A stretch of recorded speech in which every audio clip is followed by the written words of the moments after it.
बहुत सारे लोगों को लगता है कि शायद मेरे पास बहुत सारे पैसे होंगे, क्योंकि इतनी मस्ती बिना पैसे से हो नहीं सकती। लेकिन मैं आपको बता देता हूँ कि मैं जब घर से चला था तो 1 रुपया जेब में लेकर नहीं चला था।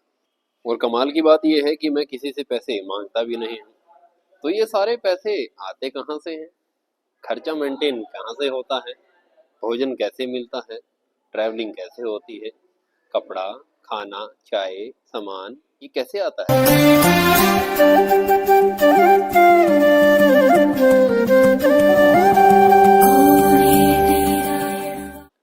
आज हम एक लंबी यात्रा पर चलते हैं, और इस यात्रा पे चलते चलते आज आपको बताते हैं कि ये सारे पैसे खर्चा कहाँ से आता है।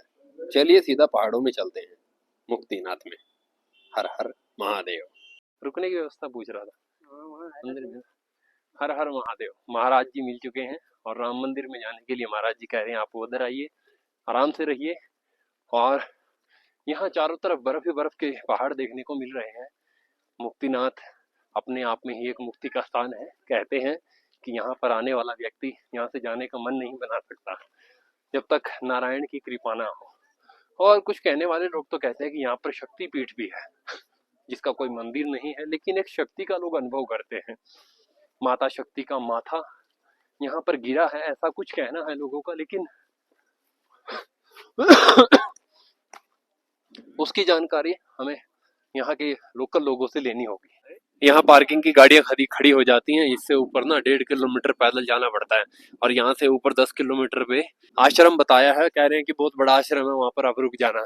जिस गाड़ी वाले भैया ने मेरे को लिफ्ट दी है ना, वो मतलब जैसे उनकी ना टैक्सी टाइप आती है बुकिंग होके, उन्होंने गाड़ी रोकी और कहा कि मुझे ना बहुत अच्छा लगा आपको लिफ्ट देकर। अब मुझे इसी रास्ते से होते हुए लगभग 1.5 किलोमीटर की दूरी तय करके और मंदिर की तरफ जाना होगा। मंदिर नाम तो है मुक्तिनाथ। नाथ से मैं समझा था कि भगवान शंकर का मंदिर है, लेकिन वो मंदिर ना भगवान नारायण का है। और कहते हैं कि यहाँ पर माता सती का शक्ति पीठ भी गिरा है, मतलब माथा गिरा है। देखो चारों तरफ कैसे मैं बर्फ के पहाड़ के बीच में हूँ। देखो दोस्तों, यहाँ पर आने वाले लोगों की संख्या बहुत कम है। ये है राम मंदिर, और इसके अंदर जाने के बाद में हमें जानकारी मिल सकती है मंदिर के बारे में। यहाँ पर भी बर्फ पड़ी हुई है। यहाँ लगभग -15 डिग्री का टेम्परेचर है, और इस टेम्परेचर में नल से निकलने वाला पानी, नाली में जाने वाला पानी और कचरा सब बर्फ से ढका रहता है। ये आ गया दोस्तों मुक्तिनाथ का धाम। दोस्तों ये देख सकते हैं, यहाँ से एंट्री होती है मुक्ति होने के लिए, और यहाँ दोनों तरफ बर्फ ही बर्फ पड़ी है। यहाँ सबसे पहले बुद्ध, महात्मा बुद्ध की फोटो लगी मिलेगी, नारायण भगवान की फोटो लगी मिलेगी, बीच में एक शालिग्राम रखा हुआ है, और ऊपर भगवान नारायण के चक्र, गदा, कमल, शंख, नयन सारे वहां पर देखने को मिलेंगे। यहाँ पे 365 सीढ़ियाँ हैं। इसका मतलब ये है कि 1 साल के लिए हाँ, जो पाप है वो मुक्त हो जाएगा। और जो ये सामने देख रहे हैं, ये शेषनाग पर्वत है। शेषनाग पर्वत है वो। ये रास्ते में पड़ेगा दामोदर कुंड, जो विष्णु भगवान का नाम भी बोलते हैं हम लोग। तो यहाँ से हम तो पैदल चले गए थे, यहाँ से 10 दिन लगा था हमको दामोदर कुंड के लिए। काठमांडू में बूढ़ा नीलकंठ, उनको बोलते हैं हम लोग पाव। जो मुक्तिनाथ का जो 108 धारा है, उसका भी एक कथा है। क्या हो गया था कि जब विष्णु भगवान को श्राप मिला था वृंदा के कारण कि वो शक्तिहीन हो गए थे, शक्ति नहीं था, तो वो यहाँ आके तपस्या करने लगे। तपस्या करते करते उनको इतना वक्त भी गुजरा कि विष्णु भगवान को 10,000 वर्ष लगा था कि तप करते करते। ऐसे गाल बोलते हैं हम लोग, क्या बोलते हैं आप लोग? गाल से पसीना गिर गया था, जहाँ पे गिरा था वहाँ पे जल निकल गया। अभी हम आ चुके हैं मुक्तिधाम यज्ञशाला में, और यहाँ पर शालिग्रामों का आपको पूरा भंडार मिलेगा। यहाँ अनेकों प्रकार के अलग अलग दृश्य दर्शन। देखिए दोस्तों, नारायण भगवान के साक्षात दर्शन, शालिग्राम के, यज्ञशाला के दर्शन। मैं अभी बर्फ का आनंद लेने वाला हूँ। देखो ये आ गई बर्फ। ये देखो दोस्तों, ऐसे इस प्रकार से कुछ भूरी भूरी सी बर्फ होती है। इस बर्फ को हवा में उड़ाते हैं।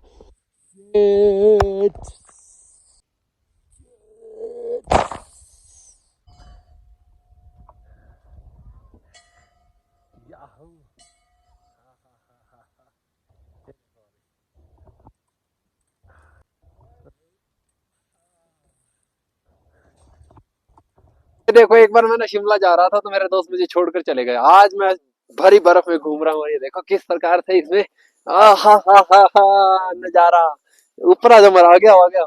ये देखो बर्फ का नजारा दोस्तों, फ्री ऑफ कॉस्ट बर्फ, कितनी सारी बर्फ खा सकते हो। ये देखो, ये देखो फ्री में बर्फ। इस बर्फ का मजा लेने के लिए लोग लाखों रुपए खर्च करते हैं, 50,000 रुपए की गाड़ी बुक करते हैं, और मैं देखो फ्री ऑफ कॉस्ट यहाँ इस बर्फ में घूम रहा हूँ। ये देखो हमारा हमारा 1 रुपया नहीं लगा है और फ्री ऑफ कॉस्ट ये देखो बर्फ का नजारा है। ये देखो, ये देखो नारायण स्वामी के मुक्ति धाम पर पहुंच चुका हूँ। और अभी देखिए अंदर में दो बड़ी बड़ी लगभग 4.5 फीट की दो मूर्तियां हैं, बीच में नारायण स्वामी मतलब विष्णु भगवान है, नारायण जी है, एक तरफ में माता लक्ष्मी है, एक तरफ में माता सरस्वती है। छोटा सा मंदिर है यहाँ पर, और कहते हैं कि ये मूर्ति किसी ने बनाई नहीं है, अपने आप ही ये गोल्डन की मूर्ति जो है यहाँ पर अवतरित हुई है, ऐसा लोगों का कहना है। लेकिन जिस प्रकार से उसका आकार है उस प्रकार से तो ऐसा लगता है कि किसी ने बनाई हुई है, लेकिन लगभग ये 16वीं शताब्दी की मूर्ति बताई जाती है। ये है जो मेन टेम्पल है ना, वो ये है। और यहाँ पर आप जो देखेंगे आपको 2 कुंड यहाँ पर देखने को मिलेंगे। ये इन 2 कुंडों के अंदर आप गैस करिए कि इनके अंदर कौन सा पानी होना चाहिए, ठंडा या गर्म। तो आप गैस करके कमेंट के अंदर बताइए कि कौन सा पानी हो सकता है। और इन चारों तरफ पहाड़ों की आबादियों के बीच में 108 आपको गौमुख के झरने दिखाई देंगे, जिनके अंदर जो है झरने के अंदर स्नान करते हैं, और स्नान करने के बाद में इस मंदिर के अंदर दर्शन करने के लिए आते हैं। बहुत सारे लोग इस पानी के नीचे नहाने से डर रहे थे, क्योंकि इस पानी का जो टेम्परेचर वो -डिग्री में था। मतलब कि अगर कोई 2 मिनट भी इस पानी के नीचे खड़ा हो जाता है तो वो व्यक्ति बीमार हो जाता है। लेकिन मैं भारत यात्रा में पका हुआ था, मैं अनेकों जगह पर बर्फ को तोड़ तोड़ कर भी नहाया हूँ, और ये सारा पानी जो है बर्फ से पिघल कर आता है, बहुत ठंडा पानी। लेकिन मैंने इसमें आराम से खड़े होकर ऐसे स्नान किया जैसे गर्म पानी में स्नान करते हैं। लेकिन इसके बाद मेरी बॉडी जो है ऐसी सुन्न हो गई थी कि जैसे कोई पत्थर हो जाता है। फिर हमने स्नान किया पाप और पुण्य के कुंड में, जिस कुंड के अंदर लोग घुसने से भी डरते हैं, बाहर निकलकर सांसें फूल जाती हैं, यहाँ का ऑक्सीजन की भी कमी है, वो भी एक कारण है। मैं आराम से नहाया उसके अंदर भी, क्योंकि मेरी बॉडी जो है यात्रा करते करते पूरी पक चुकी है। इसको चाहे अग्नि में तपाओ या बर्फ के ऊपर लेटाओ, इससे कोई भी नहीं है। अगर आप आगे कभी भी किसी भी ठंडे पानी में अगर नहा रहे हैं तो वहाँ तेजी से भागना नहीं, क्योंकि भागने से सांस चढ़ते हैं, और सांस जब चढ़ते हैं तो आपको ऑक्सीजन की कमी हो जाती है। तो इसलिए आप कभी भी अपने को खतरे में मत डालिए। मैं आराम से इसके अंदर बिल्कुल प्यार से नहाया हूँ, और आराम से मैंने बिल्कुल भगदड़ नहीं करी है। जब कुछ देर पानी में रहने के बाद में अपने शरीर को साफ करना शुरू किया तो ऐसा लग रहा था कि किसी पत्थर को साफ कर रहा हूँ, बिल्कुल शरीर पत्थर हो गया था। फिर हमने अपनी पूजा पाठ शुरू करी, जनेऊ को शुद्ध किया, आचमन किया, अंदर की शुद्धि करी, कंठी को शुद्ध किया, भगवान नारायण के मंदिर के सामने बैठकर ही भगवान की प्रार्थना करी, आराधना करी, वंदना करी, आनंद लिया, ध्यान किया। झरने हैं, इन्हीं के नीचे नहाने के बाद में आपके सारे जो रोग होते हैं, जो पाप है, वो सारे नष्ट हो जाते हैं, और आप एक नए जीवन के अंदर चले जाते हो, एंटरशिप ले लेते हो। नारायण का हरि विष्णु नारायण का एक सुंदर सा प्यारा सा मंदिर। एक कहानी तो आपने सुनी ली होगी, एक शराब के कारण नारायण भगवान यहाँ मूर्ति होकर बन गए थे शालिग्राम रूप में, और उसके बाद में इस धरती पर शालिग्राम मिलने शुरू हो गए। भगवान नारायण को 5 शराब मिले, शालिग्राम का, तुलसी का, दूब का, और दुबा का, मतलब एक दुबड़ा होता है और एक कुशा होती है, तो एक दुबा, एक कुशा और एक पीपल, ये 5 प्रकार के शराब मिले थे। उसी के कारण में आज 5 के अंदर नारायण भगवान का वास माना जाता है दोस्तों, और 5 में नारायण भगवान की पूजा होती है। नेपाल की सबसे ऊंची चोटियों में 4 से 5 चोटियां यहाँ से दिखाई देती है, जैसे नीलगिरी पर्वत, धौलागिरी पर्वत, और सरस्वती चोटी, अन्नपूर्णा चोटी। माउंट एवरेस्ट की चोटी जो वो थोड़ी सी अलग साइड में है, लेकिन यहाँ के सारे पहाड़ बर्फ से ढके हुए हैं। मेरी जीवन का सबसे सुंदर नज़ारा है, और ये यहाँ का मेरा आज और कल का लास्ट दिन है। इसके बाद में मैं शायद कभी नेपाल में आ भी ना पाऊँ, और शायद दोबारा फिर मैं यात्रा करने का मौका मुझे मिले या ना मिले, कुछ कह नहीं सकता। लेकिन अब जहाँ तक मैं इस नज़ारे को लूट पाऊँ तो मैं लूटूंगा जरूर। चलिए आपको बुद्धा के दर्शन कराते हैं। महात्मा बुद्ध की यहाँ पर लगभग 20 फीट की मूर्ति होनी चाहिए, और कहते हैं कि महात्मा बुद्ध ने भी यहाँ पर आकर ध्यान किया है, इसलिए बुद्धों ने अपना यहाँ पर एक स्टैचू बनाया है। और दोस्तों एक चीज देखना आप कभी भी, हिंदुओं के जितने भी पहाड़ों में मंदिर हैं, जैसे कि पूर्व भारत में सेवन सिस्टर में, उत्तराखंड वगैरह में, यहाँ नेपाल में, सब जगह बुद्ध आए हुए हैं और इन्होंने लगभग अपनी बड़े बड़े स्थान यहाँ पर बना दिए, जिसके कारण आने वाले समय में हमको बड़ा एक नुकसान झेलना पड़ सकता है, क्योंकि कई जगहों पर कब्जे हो चुके हैं बुद्धिस्टों के। तो उठाते हैं, कोई भी मूर्ति बना देते हैं, पैसे की उनके पास कमी नहीं है, और हमारे लोग जो अपने धर्म की देखरेख नहीं कर रहे, जिसके कारण हमको आने वाले समय में बड़ा नुकसान झेलना पड़ेगा। ये महात्मा बुद्ध की ऊंची मूर्ति है। महात्मा बुद्ध ने तो अच्छे काम किए थे, लेकिन उनके अनुयायी कहीं ना कहीं सनातन धर्म का विरोध करते हैं। एक ऐसी जगह दिखाने वाला हूँ जहाँ पर पानी के ऊपर आग जलती है, वो एक दृश्य है। और कहते हैं ब्रह्मा जी ने जब यहाँ पर यज्ञ किया था तो एक अग्नि उड़कर, ऐसा बोलते हैं कि यहाँ पर आ गई थी और पानी के ऊपर आग जलने लग गई थी। जैसे ज्वाला जी पे प्रकृति अग्नि जलती है, इसी प्रकार यहाँ भी एक अग्नि जलती है, वो भी प्रकृति रूप से। ये अग्नि का टाइम पीरियड बताते हैं कि 12,000 साल पहले से एक जग रही है, लेकिन यहाँ पर महात्मा बुद्ध का क्या है वो तो बारे में कुछ पता नहीं चला है। महात्मा बुद्ध ने तपस्या करी है यहाँ पे, और बहुत सारे लोगों ने, संतों ने तपस्या करी है, जिन्होंने अपनी सिद्धियां भी प्राप्त करी है ऐसी जगहों से। कहते हैं कि नारायण भगवान का सबसे प्रिय स्थान रहा है ये, और यहाँ से बहुत सारे लोगों को मुक्ति भी मिली है, वो लगभग स्वर्ग की यात्रा करने के लिए गए होंगे। हाँ, हमारा धर्म, हमारी संस्कृति, हमारे देवी देवता देखिए ना कहाँ कहाँ तक फैले हुए हैं। और सच में अगर देखा जाए तो अगर हम अपने धर्म का संरक्षण करने के लिए जाए तो हम देखेंगे कि हमारा जो सनातन का जो क्षेत्र है वो बहुत बड़ा रूप में फैला हुआ है। और सबसे बड़ी कमी ये रही कि हमने अपने धर्म को समझने की बजाय उसको और थोड़ा सा उलझा दिया, और दूसरी जगह हम जा रहे हैं, दूसरे धर्म को समझ रहे हैं।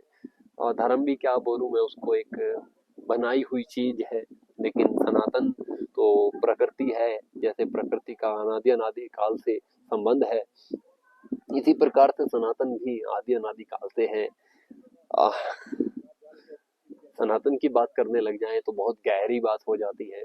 मैं सिर्फ एक ही मोटी सी बात कहना चाहूंगा, अगर आपको अपने धर्म के बारे में, अपने सनातन के बारे में अगर आपको जानना है तो प्रकृति के पांचों तत्वों को बचाने के लिए कार्य करिए। जब उनको बचाने की कोशिश करोगे तो आपको उनके अंदर ही परमात्मा का दृश्य देखने को मिल जाएगा।